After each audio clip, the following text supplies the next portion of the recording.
जय हिंद। कैसे हैं आप सब? आशा करूँगा आप लोग बहुत अच्छे होंगे और अपने अपने तैयारियों में व्यस्त होंगे, क्योंकि जैसे जैसे एग्ज़ाम नज़दीक आता होगा सबके दिलों का धड़कन एकदम जैसे नॉर्मल इंसान का 72 बार धड़कता है ना, एग्जामिनर स्टूडेंट का जो एग्ज़ाम देता है उसका लगभग ज़्यादा धड़कता होगा। शायद मैं इस टाइप का अनुभव किया हूँ, क्योंकि मैं भी एक एग्ज़ाम पास करके जिस मुकाम पे हूँ मैं इस एग्ज़ाम पास करके ही आया हूँ। मैं एग्ज़ाम का फीलिंग बहुत अच्छी तरीके से जानता हूँ, क्योंकि मैंने अपनी लाइफ में बहुत सारी एग्ज़ाम को दिया है। ठीक है, चलिए। और एक बात मैं आप लोग को कह देना चाहता हूँ, आप लोग घबराएं नहीं। एग्ज़ाम नज़दीक आ रहा है, उससे आपको कोई फ़र्क पड़ने वाला नहीं है, क्योंकि आप अगर अच्छे ढंग से पढ़े होंगे, अच्छे तरीके से पढ़े होंगे, तो आपको 1% भी दिक्कत होने वाला नहीं है। बहुत सारे स्टूडेंट का क्या कहना होता है, यार सर क्या पढ़े नहीं पढ़े, नज़दीक आ रहा लगता है सब भुला जाते हैं। लेकिन स्टूडेंट ऐसा कुछ नहीं होता है। आप लोग क्या करेंगे, एकदम बिंदास होकर तैयारी करें, क्योंकि एग्ज़ाम में उतना हार्ड लेवल का नहीं होता है जाकि आप जो कि आप अच्छी तरीके से ना लिख सकें। ठीक है, चलिए मैं आपको थोड़ी थोड़ी मोटिवेट करते रहूँगा समय समय पे, आप लोग मेरे साथ जुड़े रहेंगे। चलिए, क्या लिखा हुआ है, यूक्लिड विभाजन प्रमेय। यूक्लिड विभाजन प्रमेय क्या है? यूक्लिड विभाजन प्रमेय से हम लोग क्या नॉर्मली क्या निकालते हैं, एचसीएफ निकालते हैं। ठीक है, एचसीएफ निकालते हैं कैसे, यूक्लिड विभाजन प्रमेय का काम कैसे करता है। जैसे आप नॉर्मल भागा जानते हैं, भाज्य बराबर बचपन में पढ़े होंगे, भाग का रूल पढ़े होंगे, भाज्य बराबर भाजा गुना भागफल प्लस शेषफल, यही पढ़े हैं ना। उसी का आधार पे ये क्या करता है, यूक्लिड विभाजन काम करता है। ठीक है, चलिए हम लोग क्या करते हैं, थोड़ा सा वीडियो को स्टार्ट करते हैं और समझते हैं इसको। क्या लिखा है, दो संख्या कोई भी दो संख्या रहेगा, ए और बी कुछ भी रह सकता है, पहला संख्या दूसरा संख्या, भाज और भाजक, मतलब दो संख्या रहेगा, पहला एक भाज्य रहेगा एक भाजक रहेगा। बताऊंगा कौन भाज्य होता है कौन भाजक होता है, आपको बता दूंगा सही से।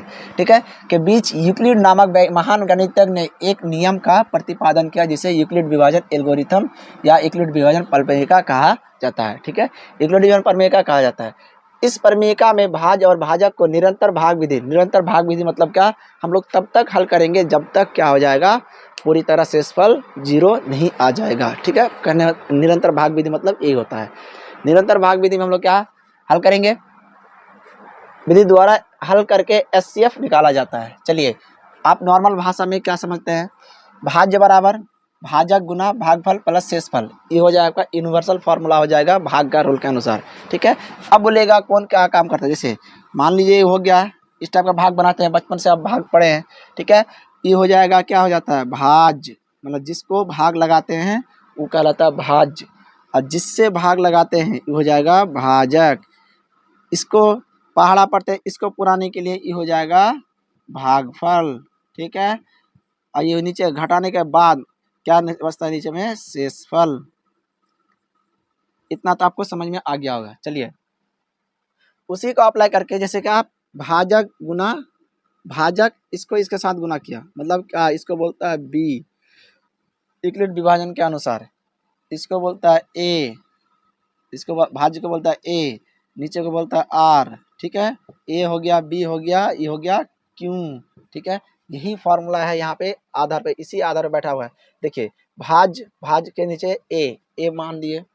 ठीक है, उसके बाद भाजक गुना भागफल, भाजक कौन है, भाजक है बी, तो बी है, गुना भागफल में कौन है, क्यू है, प्लस शेषफल में कौन है, यहाँ पे आर है।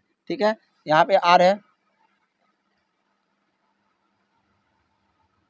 प्लस आर है। ठीक है, जहाँ क्या लिख देंगे, ए बराबर भाज्य, बी बराबर भाजक, क्यू बराबर भागफल, आर बराबर क्या हो जाएगा, शेषफल हो जाएगा।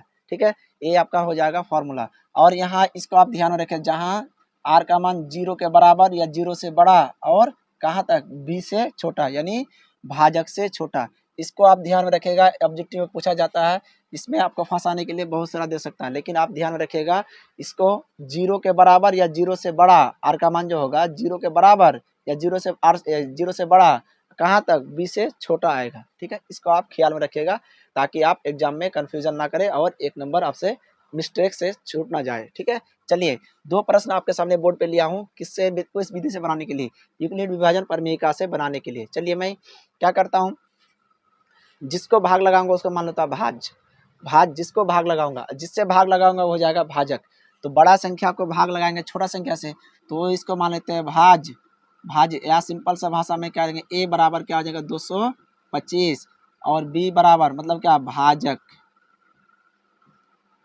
बी बराबर क्या हो जाएगा 135। तो यूक्लिड विभाजन का प्रमेय का क्या है, यूक्लिड विभाजन का विभाजन प्रमेयिका से। इस टाइप का क्वेश्चन आपका एग्जाम में 100% पूछा जाता है। आप लोग क्या करेंगे, इसको सही ढंग से तैयारी कर लेंगे। क्या यूक्लिड विभाजन प्रमेयिका, ए बराबर बी क्यू प्लस में आर, जहाँ आर का मान 0 के बराबर, आर और बी से छोटा। ठीक है, चलिए 0 के बराबर है उससे बड़ा और बी से छोटा। चलिए यहाँ ए का मान क्या होगा 225 बराबर का 135। अब हम लोग क्या करेंगे, थोड़ा सा साइड में भाग करके देख के हम लोग यहाँ पे बैठाएंगे। चलिए मेरे साथ, आप लोग मेरे साथ भाग भी कीजिएगा और समझने का प्रयास भी कीजिएगा। ठीक है, क्या करेंगे, 225 को भाग लगाएंगे किससे, 135 से। चलिए एक बार में क्या हो जाएगा 135। पहला स्टेप तो आपका हो जाएगा, यही हो जाएगा पहला। ठीक है, हम 225 को भाग लगाएंगे 135 से, और 135 से कम 135, तो ये हो जाएगा क्या, ए, ये हो जाएगा बी, हो जाएगा क्यू, नीचे वाला घटा के आर, तो 5 में 5 जाएगा 0, 12 में 3 जाएगा 9, ये हो जाएगा आर। चलिए पहला स्टेप में जो आता है उसको बैठा लेते हैं, प्लस में शेषफल क्या हो जाएगा 90। ठीक है, अब क्या करेंगे, जो शेषफल बच जाए उसको बना देंगे अब भाजक, जो पहले भाजक था उसको बना देंगे भाज्य। ठीक है, चलिए कहने का मतलब जगह चेंज हो गया तो ये हो जाएगा आपका, क्या हो जाएगा ए, ई बन जाएगा फिर बी। तो ये 100, दूसरा स्टेप में क्या चलते हैं हम लोग, 135 बराबर 90 गुना 1, तो 90 एकम 90। ठीक है, 90 एकम 90 प्लस में शेषफल कितना, 5 में 0 जाएगा 5, 13 में 9 जाएगा 4। ठीक है, मतलब एक बार गुना करने के बाद 45 क्या बच जाएगा, शेषफल बच जाएगा। ठीक है, चलिए मैं अगले स्टेप पे आता हूँ। अगले स्टेप पे जो शेषफल बचा उसको बना देंगे भाजक, जो यहाँ भाजक था उसको बना देंगे भाज्य। ठीक है, चलिए यहाँ पे लिख देते हैं, तीसरा स्टेप में क्या हो जाएगा, 90 इज इक्वल टू क्या हो जाएगा 45 इंटू क्या हो जाएगा 45 दूना 90। ठीक है, यहाँ से 0, 45 दूना 90, शेषफल हो गया 0।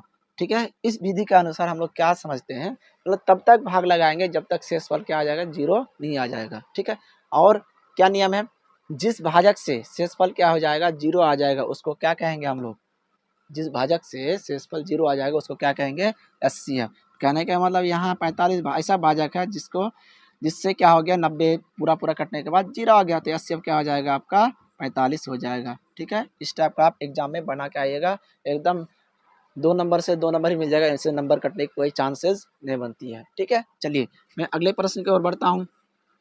क्या अगला प्रश्न, मान लेते हैं ए बराबर कितना 867 मान लेते हैं, बड़ा वाला। ठीक है, ए बराबर क्या भाज्य। ठीक है, बी बराबर कितना मान लेंगे 255 मान लेंगे। अब देखिए फॉर्मूला क्या, यूक्लिड विभाजन प्रमेयिका से। क्या है यूक्लिड विभाजन प्रमेयिका, सेम इसी तरह अप्लाई करेंगे, ए बराबर बी क्यू प्लस आर, जहाँ आर का मान 0 से बड़ा या बराबर और बी से छोटा, ये हो जाएगा यूक्लिड विभाजन का प्रमेयिका। ठीक है, चलिए 867 मान लेते हैं भाज्य, और 255 हो जाएगा क्या हो जाएगा भाजक। हम लोग क्या करेंगे, साइड में भाग करके यहाँ बैठाएंगे, उससे क्या हो जाएगा मेरा भाग बनाने में सहूलियत होगी। लेकिन इस टाइप का डायरेक्ट अब बनाइएगा, थोड़ा सा हो सकता है फंस जा सकते हैं। चलिए 867 को भाग लगाते किससे 255 से, कितना बार में होगा, 2 बार में, 3 बार में देखते हैं, 3 बार में 3 पचे 15 के 5 से बचा 1, 3 पचे 15 1 16 के 6 से बचा 1, 3 दूना 6 1 7। ठीक है, 7 में 5 जाएगा 5, 0 105। ठीक है, कहने का मतलब है 255 को 3 बार गुना किए, शेषफल क्या आएगा 105 आ गया। ठीक है, दूसरे स्टेप में क्या आएंगे, इसको बना देंगे भाजक, और 255 हो जाएगा भाज, 155 105 दूना कितना 2 पंचे 10 के 0 से बचा 1, और 2 एक कम 210 हो गया।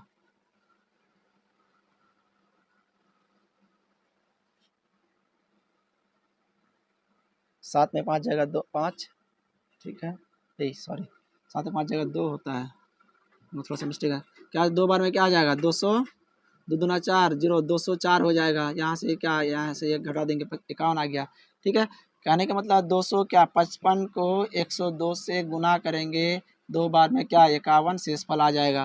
फिर क्या करेंगे 51 को बना देंगे भाजक, और 102 को भाज, 51 दूना क्या होता है 102 होता है, कट गया कट गया कट गया, मतलब शेषफल 0 आ गया। ठीक है, 102 इज इक्वल टू क्या होगा 51 गुना क्या हो जाएगा 51 गुना 2 प्लस में क्या हो जाएगा 0 शेषफल। ठीक है, तो आपको तो बता दिए जिस भाजक से क्या हो जाएगा शेषफल 0 आ जाएगा वही क्या हो जाएगा एचसीएफ हो जाएगा। तो एचसीएफ क्या कह सकते हैं आप 51 कह सकते हैं। ठीक है, यही हो गया आपका आंसर। ठीक है, और मैं 1-2 वीडियो में आपका थ्योरी एंड कंसेप्ट को क्लास को ख़त्म करूँगा, उसके बाद मैं चैप्टर की ओर इन करूँगा ताकि आपका तैयारी बेहतर से बेहतर बन सके। और मैं डेली लाइव सेशन के माध्यम से आपको तो मैं तैयारी करवा दे रहा हूँ, लेकिन कुछ नेटवर्क इश्यू के कारण मैं थोड़ा-सा आपका तैयारी को बेहतर नहीं कर पा रहा हूँ, जिसके लिए मैं क्षमा प्रार्थी हूँ। उम्मीद करूँगा मैं जल्द से जल्द सुधार करके मैं आपका तैयारी का और से बेहतर सभी सब्जेक्टों का, उर्दू का, हिंदी का तैयारी कराने के लिए मैं पूरी तरह अग्रसर हूँ। धन्यवाद, जय हिंद।